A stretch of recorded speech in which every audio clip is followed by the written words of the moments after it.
Are you getting ready to take the Praxis Middle School Science exam? This is test code 5442. If that is a test that you need to pass, then I think I can help. My name is Matt Taylor, and I am a test prep expert with Study.com. In this video, I am going to help you by walking you through the information that you need to know to feel confident and prepared on exam day. We are going to review everything that is on the test, how to prepare, and 5 top tips so that you will be successful. Make sure to like and subscribe to Praxis Test Prep to see more videos with sample problems for Praxis 5442 and more test-taking tips. Okay, let's get started.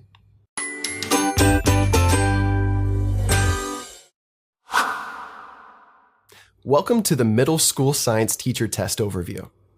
This test is designed to evaluate the knowledge and skills essential for safe and effective entry-level practice as a middle school science teacher. The assessment is developed with input from practicing middle school science teachers, teacher educators, and higher education content specialists. This collaboration ensures the test aligns with the Science Teaching Association preparation standards for middle school science. The content and practices measured are based on the disciplinary core ideas, or DCIs, and science and engineering practices, which can be shortened to SEPs. These are outlined by the National Research Council in a framework for K-12 science education and are included in the Next Generation Science Standards. The test covers topics from the middle school science curriculum. You will answer questions from these 4 areas. The first section is Nature and Impact of Science and Engineering, with approximately 17 questions or 14% of the total exam. The second and third sections each have about 38 questions and are each 30% of the exam, the second being physical science and the third being life science. The fourth and final section is Earth and Space Science, with around 32 questions and 26% of the total exam. These 4 categories covers a total of 125 questions on the exam.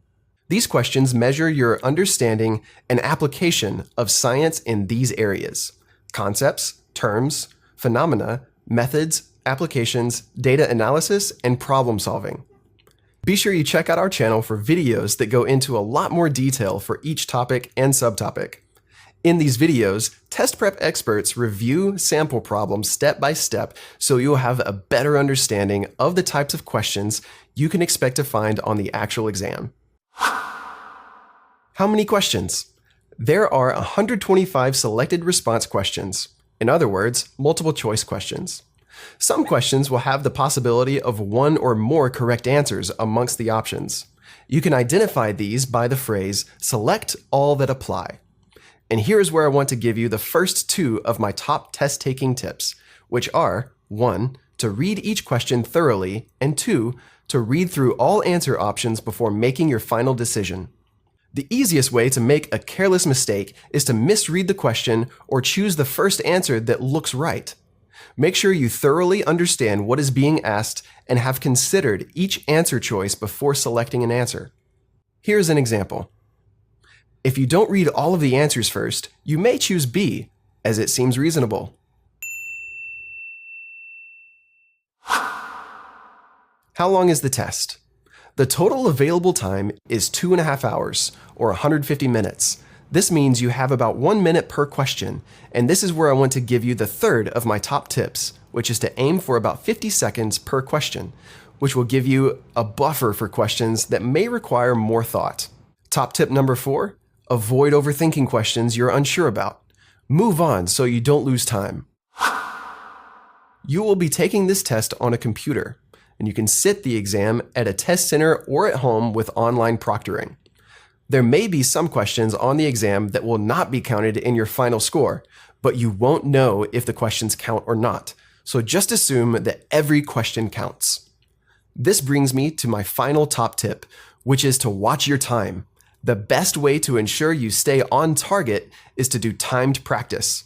This will help you get used to how long you have for each question. You won't need a calculator for this test. A periodic table, physical constants, and SI unit conversions are accessible on the help screen, with additional constants included in relevant questions.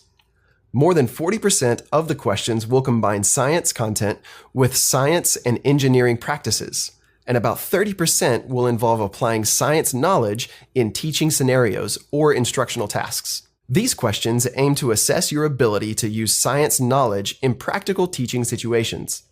Tasks of teaching science highlights routine tasks vital for effective science instruction. The first category is the nature and impact of science and engineering. This encompasses understanding the nature of scientific knowledge, principles of engineering design, and the use of safety protocols, materials, and standard equipment in both laboratory and field settings. Additionally, it covers the interdependence of science, engineering, and technology, examining their effects on the environment and society. It addresses major issues related to energy production and natural resource management, as well as the practical applications of science and technology in everyday life. Here's an example. The second category is physical science. This includes the study of matter and its interactions, focusing on the structure and properties of matter. It also covers motion and stability, including forces and interactions such as forces, motion, electricity, and magnetism. Additionally, it encompasses energy and waves, exploring their properties and applications. Here's an example. The third category is life science. This includes the study of structures and processes from molecules to organisms, covering structure and function, growth and development, matter and energy flow, and sensory information processing. It also encompasses ecosystems focusing on interactions, energy dynamics, matter cycling, energy transfer, and ecosystem resilience. Additionally, it addresses heredity and biological evolution, including inheritance, trait variation, and the unity and diversity of life. Here's an example.